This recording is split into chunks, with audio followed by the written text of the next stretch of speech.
안녕하세요. 만두행정실 만두입니다. 지난 시간에는 연말정산의 개념에 대해서 알아봤는데요. 이번 시간에는 연말정산 실무로 들어와서 연말정산 업무 담당자가 해야 할 업무를 파악해 보겠습니다.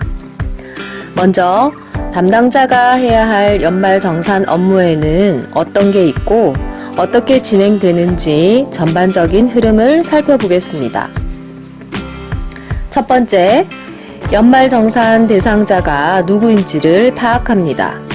두 번째, 연말정산 대상자에게 연말정산 안내 자료를 배포합니다. 세 번째, 나이스 연말정산 탭에서 연말정산 대상자를 생성합니다. 네 번째, 나이스 연말정산 탭에서 기초 자료를 생성합니다. 다섯 번째, 4단계에서 생성된 연말정산 자료를 확인합니다. 여섯 번째, 나이스에서 자동으로 계산되어 반영되는 근로소득 이외에 기타 소득, 교사들의 방과 후 강사료, 강의료 등등이 있는 경우 추가로 입력합니다. 일곱 번째, 각 교직원들이 자신의 연말정산 자료를 나이스에 등록할 수 있도록 권한을 부여합니다. 여덟 번째, 연말정산 대상자들이 개인별로 국세청 간소화 서비스에 접속하여 공제 자료를 입력하고 PDF 파일을 다운받아서 나이스에 자료를 등록합니다. 아홉 번째, 교직원들이 제출한 연말정산 자료를 확인, 검증하고 나이스 시스템에서 연말정산을 확정합니다. 열 번째, 나이스 시스템에서 연말정산 대상자들의 세금을 계산하고 세무서 신고 파일 생성 및 마감합니다. 자, 1단계부터 하나하나 살펴보겠습니다. 연말정산 대상자 확인입니다. 연말정산은 귀속연도 1월 1일부터 12월 31일까지의 근로소득을 대상으로 합니다. 따라서 2023년도에 학교에 근무해서 월급을 받은 행정실 지방공무원, 정규직 교원, 기간제 교사, 교육공무직 분들이 연말정산의 대상이 됩니다. 2023년도에 학교에 근무하신 분 중 소득세법상의 일용직 근로자에 해당되는 분들, 즉 3개월 미만으로 고용되어 근무하신 일용직 근로자는 대상에서 제외됩니다. 그리고 자원봉사로 위촉된 배움터 지킴이와 자원봉사자, 사업소득, 기타 소득을 신고하는 방과 후 강사 등도 연말정산 대상자에서 제외합니다. 또한 2023년 1월 1일부터 12월 31일의 기간 동안 육아휴직에 들어간 선생님도 비과세인 육아휴직 수당만 받고 근로소득은 없으므로 연말정산 대상자가 아닙니다. 그리고 중도퇴사자, 예를 들어 2023년 3월 1일부터 근무해서 2023년 8월 31일에 퇴직하신 기간제 교사도 퇴직 시 소득세에 대한 중도 정산을 하기 때문에 연말정산 대상자에서 제외됩니다. 연말정산은 1월에 작업하여 2월 급여에 반영되므로 1월 1일자 인사발령으로 타 학교에 전출 가신 분들은 2023년 우리 학교에서 일했더라도 전출간 학교에서 연말정산 작업을 합니다. 반대로 1월 1일자로 우리 학교로 오신 분들은 2023년 다른 학교에서 일했더라도 2월 달에 우리 학교에서 이분의 급여를 지급해야 하므로 우리 학교에서 작업을 합니다. 그럼 간단하게 OX 퀴즈를 한번 풀어보면서 정리해 볼게요. 2023년 2월 1일부터 25일까지 일용직으로 채용한 기간제 대체 조리사는 연말정산 대상자이다. 정답은 X입니다. 2023년 3월 1일이 채용되어 2024년 2월까지 계약한 기간제 교사는 연말 정산 대상자이다. 정답은 O입니다.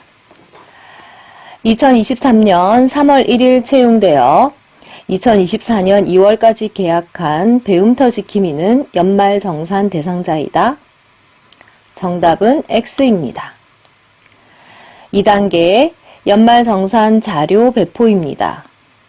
연말 정산 대상이 되는 교직원 분들에게 교육청에서 온 연말 정산 관련 공문, 국세청에서 발간한 연말 정산 가이드 파일을 참조하여 연말 정산 입력 방법, 주의사항 등을 교내 메신저를 통해 안내합니다. 3단계 대상자 생성입니다. 나이스 연말 정산 대상자 생성 메뉴에서 2023년도 전체 대상자 생성을 수행합니다. 2023년도 나이스 인사정보에 등록이 되어 있고 나이스로 급여 작업을 했던 공무원, 비공무원, 교원들이 연말 정산 대상자로 생성이 됩니다. 주의할 점은 나이스에 인사정보가 등록되어 있지 않고 에듀파인을 통해서 급여를 지급한 공무직이나 기타직이 있는 경우엔 나이스에 정보가 없기 때문에 대상자 생성을 해도 연말정산 자료를 끌어올 수가 없습니다. 따라서 먼저 나이스에 인사 정보를 등록해 주시고 기초자료 행성을 한 후에 연말정산 대상자 생성 메뉴에서 행 추가하여 대상자를 추가해 줍니다. 그리고 대상자가 아닌 사람이 있으면 삭제해 줍니다. 4단계 기초 자료 생성입니다. 우리가 나이스로 월급여 작업을 했기 때문에 나이스에는 급여와 관련된 모든 자료가 다 들어 있습니다. 연말정산 기초 자료 생성을 하면 나이스에 저장되어 있는 연말정산 대상자에 대한 연간 급여 실적, 가족사항 등이 연말정산 자료에 반영됩니다. 5단계 나이스에서 생성된 4단계에서 생성된 연말정산 자료 확인 단계입니다. 나이스에서 연말정산 기초 자료 생성을 통해 생성한 급여 실적 등이 제대로 반영되어 있는지 확인하고 급여 실적이 누락된 경우 추가 버튼을 클릭하여 누락된 실적을 입력합니다. 정규 공무원과 정규 교원의 경우는 1월부터 12월까지 나이스에서 급여가 잘 처리되기 때문에 문제될 게 없습니다. 그런데 학기 중에 채용된 기간제 교사나 중도 입사한 교직원, 타 시도에서 전입한 교직원의 경우 이전 학교의 급여 실적이 잘 반영되어 있는지 자료를 꼼꼼히 확인해서 누락된 급여 실적이 있으면 추가해 줍니다. 아울러 4단계 연말정산 기초 생성 작업을 통해 생성된 연말정산 대상자들의 비과세, 공제, 세금 등의 자료가 맞는지 확인합니다. 6단계 기타 소득 확인 및 등록입니다. 교사들 중에는 보충 수업비, 방과 후 수업비, 강의료, 학력 신장 수업비, 결 보강 수당 등 급여 외에 별도로 돈을 벌기도 합니다. 이러한 소득은 나이스에서 지급한 소득 외의 별개의 근로소득이므로 연말정산에 반영될 수 있도록 별도로 입력해 줘야 합니다. 학교에서 지급한 기타 소득은 에듀파인을 통해 검색하여 확인하고 타 학교에서 지급한 강의료 등에 대해서는 타 학교에서 우리 학교로 공문을 보내줍니다. 이 자료들을 확인하여 등록해 줍니다. 7단계 대상자들이 연말정산 자료 입력을 할 수 있도록 대상자들에게 나이스 연말정산 권한을 부여합니다. 1월 15일이 되면 국세청 연말정산 간소화 시스템이 오픈하는데 대상자들은 사이트에 접속하여 자신의 공제 자료를 입력하고 입력한 자료를 PDF 파일로 다운받습니다. 대상자들이 국세청에서 다운받은 자료를 나이스에 입력할 수 있도록 권한을 부여합니다. 8단계 나이스 연말정산 자료 등록입니다.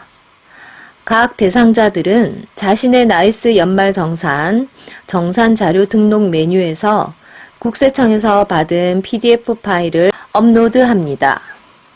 업로드하면 국세청 간소화 서비스에서 입력한 공제 자료가 나이스에 그대로 반영됩니다. 간소화 서비스에서 입력한 공제 외에 추가할 공제 내역이 있는 대상자들은 나이스 정산 자료 등록, 인적 공제, 특별 공제, 기타 소득 공제 탭에서 입력하고 관련 자료를 담당자에게 제출합니다. 또한 간소화 서비스에서 등록되지 않은 의료비, 기부금, 연금저축, 월세가 있다면 나이스 연말정산 의료비 정산 명세서 등록, 기부금 정산 명세서 등록, 연금저축 공제 등록, 월세 명세서 등록 탭에서 등록해주고 국세청에서 요구하는 증빙 자료가 있으면 담당자에게 제출합니다. 담당자는 자료를 검토하고 국세청 기준에 부합하는지 확인합니다. 9단계 연말정산 자료 확인 및 확정입니다.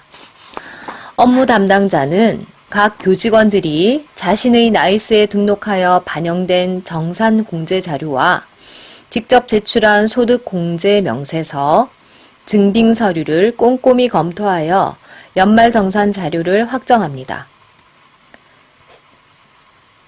10단계 세금 계산, 세무서 신고 파일 생성 및 마감입니다.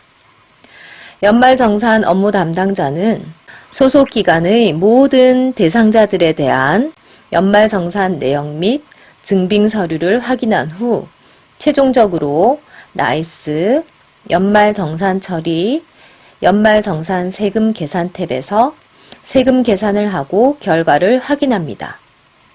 이후 나이스 연말정산, 연말정산 처리, 세무서 신고 파일 작성 탭에서 세무서 신고 파일을 생성합니다. 그리고 나서 나이스 연말정산 처리, 기간별 마감 관리 탭에서 마감하면 연말정산의 기나긴 여정이 끝이 납니다. 오늘은 여기까지입니다. 수고 많으셨습니다.